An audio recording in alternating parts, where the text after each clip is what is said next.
और राहुल गांधी ने भी कहा है कि ये देशद्रोह का मुकदमा दर्ज होना चाहिए मोहन भागवत जी पर। सही है, मुकदमा दर्ज होना चाहिए, ये शहीदों का अपमान है, ये मजाक बात नहीं है। लेकिन मोहन भागवत पर, अमित शाह पर, कंगना रनावत पर, इलाहाबाद की वो जो छात्र नेत्री थी भाजपा की, जो कहती थी हमारा आजादी लीज पर लिया गया है, उन पे कार्रवाई नहीं हो सकता है। तमाम जो शहीद हुए हमारे देश के लिए आजादी की लड़ाई में, उनका अपमान है और मोहन भागवत को माफी मांगनी चाहिए। महंगाई बढ़ रही है, लोग भूखे मर रहे हैं, उनका काम धंधा नहीं है, उसको छुपाने के लिए नया नया एक शगुफा छोड़ा जा रहा है। देखिए, मोहन भागवत ने हमारे देश का अपमान किया है और जो आजादी के लड़ाई में जिन्होंने कुर्बानियां दी है, उनका अपमान करने का काम किया है। आप बताइए, 15 अगस्त 1947 को हमारा देश आजाद हुआ है, तो 2022 में कैसे आजादी मिली है? ये कहीं ना कहीं मोहन भागवत ने हमारी जो आजादी की लड़ाई में जिन्होंने कुर्बानी दी, फांसी के फंदे को चूमा, जेल तक भी गए, उनका अपमान करने का काम किया। आप बताइए, जब हमारा देश गुलाम था, अंग्रेज हुकूमत करते थे, उस समय मंगल पांडे से लेकर अशफाकुल्ला खान, भगत सिंह, तमाम लोगों ने फांसी पर चढ़ने का काम किया, जेल काटने का काम किया। तो उन लोगों ने किस आजादी के लिए उन्होंने आंदोलन किया? मोहन भागवत जी बताइए कि उन अशफाकुल्ला खान, भगत सिंह किस लिए फांसी पर चढ़े थे? इसी दिन के लिए। कहीं ना कहीं भाजपा के लोग और आरएसएस के लोग देश के शहीदों का अपमान करने का काम कर रहे हैं। वो देशभक्ति बता रहे हैं आरएसएस संगठन, जो संगठन अपने मुख्यालय पर तिरंगा झंडा नहीं फहराती है, सालों साल तक वो देशभक्ति बता रहे हैं और वो बता रहे हैं कि असली आजादी अभी मिली है। और भाजपा के लोगों के लिए नई बात नहीं है। भाजपा के जो नेता हैं और उनके सहयोगी हैं, वो तो कहते हैं कि हम मोदी जी जब प्रधानमंत्री बने 2014 में, तब हमारा देश आजाद हुआ।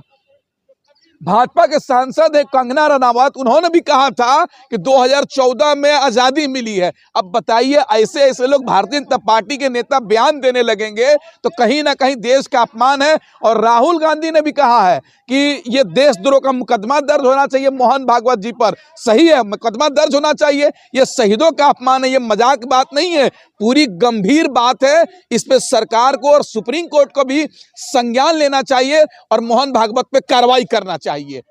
लेकिन क्या कारण है कि लगातार एक के बाद एक, कभी कंगना तो कभी मोहन भागवत, कभी अमित शाह, ऐसे बयान दे रहे हैं? देखिए, भारतीय जनता पार्टी के जो नेता हैं और उनके सहयोगी दल है, संगठन है, इस देश पे कुछ भी बोले जा रहे हैं और उन पे कोई कार्रवाई नहीं हो रही है, इसलिए उनका मनोबल बढ़ रहा है, इसलिए वो लगातार गलती काम कर रहे हैं। आज देश के अंदर उमर खालिद, मिरान हैदर, खालिद सैफी, तमाम लोग हजारों दिनों से जेल में बंद है, उन पे कार्रवाई हो सकती है, लेकिन मोहन भागवत पर, अमित शाह पर, कंगना रनावत पर, इलाहाबाद की वो जो छात्र नेत्री थी भाजपा की, जो कहती थी हमारा आजादी लीज पर लिया गया है, उन पे कार्रवाई नहीं हो सकता है। देश के गद्दारों को डैश डैश बोलने वालों पे कार्रवाई नहीं होती है। खुलेआम एक समुदाय को गाली दिया जाता है, अपमान किया जाता है, बाबा साहब का अपमान किया जाता है, उन पे कार्रवाई नहीं होती है। आप बताइए, लोकसभा के अंदर अमित शाह ने क्या बाबा साहब के बोला? क्या एफआईआर दर्ज हुआ? अगर वही विपक्ष के नेता कुछ भी बोलेंगे तो उनके ऊपर एफआईआर दर्ज हो जाता है। तो कहीं ना कहीं सरकार सह दे रही है ना। ये मोहन भागवत, अमित शाह, कंगना रनावत जो बोल रहे हैं और भाजपा के नेता उलूल जुलूल बोल रहे हैं, कहीं ना कहीं मोदी सरकार उनको सराहना देने का काम कर रही है, उनको संरक्षण देने का काम कर रही है, तब जाकर इस तरह का भाषा का प्रयोग ये लोग कर रहे हैं। क्या लगता है, कार्रवाई होगी इन पे? निश्चित तौर पर मोहन भागवत पे कार्रवाई होनी चाहिए। क्यों नहीं होनी चाहिए भाई? ये छोटी बात नहीं है, ये अशफाकुल्ला खान साहब के अपमान है, ये भगत सिंह का अपमान है, तमाम जो शहीद हुए हमारे देश के लिए आजादी की लड़ाई में, उनका अपमान है और मोहन भागवत को माफी मांगनी चाहिए, उन पे कानूनी कार्रवाई होनी चाहिए।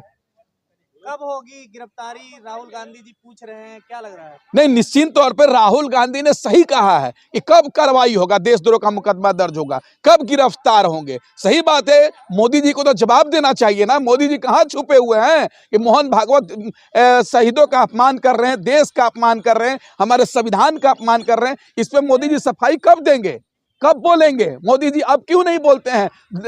कोई अगर राहुल गांधी चाहे कोई विपक्ष का नेता कुछ बोल देते हैं तो देश की मीडिया भी हल्ला मचाती है, लेकिन आज देश की मीडिया, दलाल पत्रकार जो हैं, मोहन भागवत को बचाने का काम कर रहे हैं, डिफेंड करने का काम कर रहे हैं, कहीं ना कहीं ये लोकतंत्र और संविधान के लिए गलत है।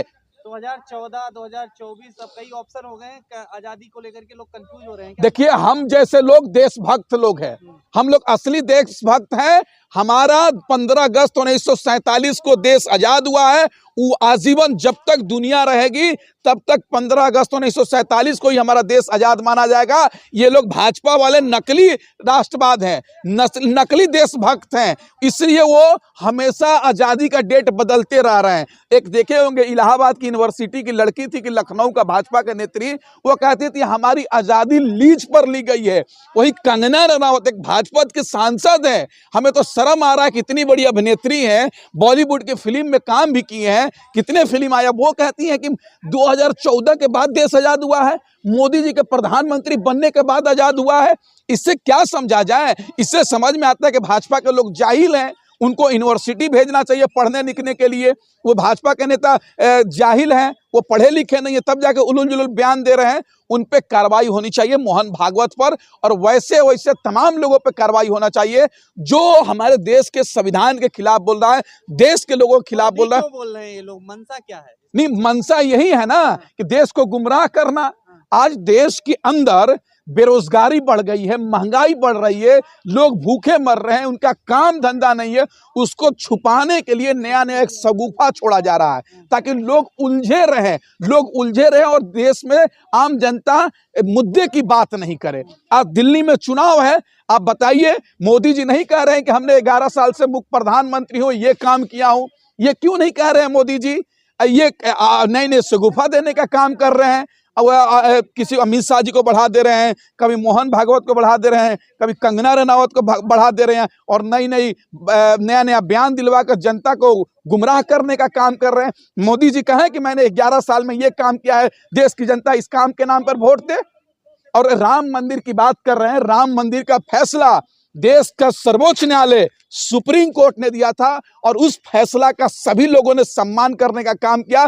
चाहे इस देश में कोई भी किसी भी जाति का रहने वाला हो, सबने सम्मान किया था, क्योंकि देश में हमारा न्यायपालिका है और सुप्रीम कोर्ट ने फैसला दिया था। भाजपा ने फैसला नहीं दिया था, देश के न्यायपालिका ने फैसला दिया। ये किसी का पर्सनल नहीं है, ये भाजपा के लोग समझ रहे हैं कि हमने कर दिया, कोई कुछ नहीं किया है। देश की न्यायपालिका ने फैसला दिया और देश के लोगों ने उस फैसले को मानने का काम किया है। भाजपा केवल अपने आप को साबित कर रही है कि मैं ये कर दूंगा। क्या कर रहे हो भाई? बस सिर्फ तुम देश के शहीदों का, महापुरुषों का अपमान करने का काम कर रहे हैं। कंगना, विक्रांत सैनी, ये जितने भी लोग हैं, इनकी श्रेणी में मोहन भागवत जी भी आगे नहीं, कंगना अगर इस तरह का बयान देंगे मोहन भागवत जी तो क्या समझा जाएगा कि 2022 में आजादी मिली है? आप बताइए, क्या सवाल है यार, क्या जवाब है? इतने बड़े संगठन के प्रमुख है, आज़ादी उनको नहीं पता है कि बच्चा बच्चा जानता है कि 15 अगस्त 1947 को हमारा देश आज़ाद हुआ है। मोबाइल है तो किसी को दिखाइए, मैं गूगल पर सर्च करके दिखा दूंगा कि 15 अगस्त 1947 को हमारा देश आज़ाद हुआ है। ये गूगल कहेगा, हम नहीं कहेंगे, तमाम वेबसाइट कहेगा। तो इन लोग को नहीं पता है क्या? ये लोग मोबाइल 10 दिन बाद गणतंत्र दिवस मनाया जाएगा, तो क्या मोहन भागवत जैसे लोग गणतंत्र दिवस नहीं मनाएंगे? क्योंकि आजादी तो 24 में मिली है। नहीं, ये बात मोहन भागवत से पूछिए, और उनसे ये भी पूछिएगा मोहन भागवत सिंह से कि आपका आरएसएस जो संगठन था, उसके मुख्यालय पे आपने झंडा क्यों नहीं फहराते थे? आप वहां इतने दिनों तक तिरंगा झंडा क्यों नहीं फहराए? अपने आप को बड़े राष्ट्रभक्त बताने वाले भाजपाइयों, तो मोहन भागवत जी से सवाल करो कि तिरंगा झंडा क्यों नहीं फहराते थे आरएसएस संगठन पे, अपने शाखा कार्यालय पे? ये जवाब देंगे मोदी जी, जवाब देंगे लाल किले से? नहीं, मोदी जी तो बस जुमला देंगे भाई साहब। वो 2014 से सिर्फ जुमला ही दे रहे हैं, अच्छे दिन का जुमला, काले धन का जुमला, बेरोजगारी खत्म करने का जुमला, किसानों की आय दोगुनी करने का जुमला, युवाओं को रोजगार देने का जुमला, बहुत हुई महंगाई की मार, अब की बार मोदी सरकार, ये सब नारा देते हैं मोदी जी। यही सब जुमला मिलेगा, लेकिन सबको कोई जवाब नहीं मिलेगा, कोई उम्मीद नहीं। 11 साल से हम लोगों ने देख लिया, प्रधानमंत्री जी ने सिर्फ जुमला देने के अलावा कुछ काम करने का काम नहीं किया है। अब जनता बताने का काम कर रही है। भाई, गुमान था कि 400 सीटें जीतेंगे, जनता ने 240 पर ला दिया। कांग्रेस प्रोटेस्ट कर रही है, केवल क्या लग रहा है कि पूरे देश में इस चीज को लेकर के हो हल्ला नहीं नहीं, पूरे देश की जनता उतरने वाली है। देश की तमाम संगठनें सड़क पर उतरने वाली है मोहन भागवत के खिलाफ। मोहन भागवत पे कानूनी कार्रवाई होगी। हमें लग रहा है कि उस कानून के तहत उनको गिरफ्तारी भी कर लिया जाएगा। राजद्रोह के साथ। हाँ, राहुल गांधी ने कहा है ना कि अगर दूसरे देश में रहते तो इन पे देशद्रोह का, राजद्रोह का मुकदमा दर्ज हो जाता, और दर्ज हो जाना चाहिए राहुल गांधी को बातों को मानकर। तो उनकी सरकार में वो गिरफ्तार हो जाएंगे, आपको ऐसा लग रहा है? नहीं, विश्वास है? देखिए, अगर सरकार सही से काम करेगी तो सब पे कार्रवाई होना चाहिए। चाहे हमारे देश के लोकतंत्र और संविधान में कानून बनाया गया है कि प्रधानमंत्री हो या मजदूर हो या चपरासी हो या राजा हो, डीएम हो, सबके लिए कानून बनाया गया है, और जो गलती करेंगे सब पे कार्रवाई। ने भी बयान दिया था अम्बेडकर के ऊपर, कुछ तो हुआ नहीं, नहीं, हल्ला इतना बचा। हो हल्ला हो तो देश की जनता वोट से जवाब देने का काम करेगी ना। जब सत्ता में बैठे लोग अहंकारी हो जाएंगे तो उसका जवाब वोट से दिया जाएगा, और जो अहंकार सत्ताधारी है उनको सत्ता से उखाड़कर बाहर फेंक दिया जाएगा। अब ये लोग लोकसभा में बैठे हैं, अहंकार है। अमित शाह ने बाबा साहब का अपमान करके और उन्होंने माफी नहीं मांगा, तो अब देश की जनता उनको आने वाले चुनाव में हटा देगी। दिल्ली है, फिर लोकसभा का चुनाव है, बिहार का चुनाव है, सब जगह भाजपा को हराया जाए।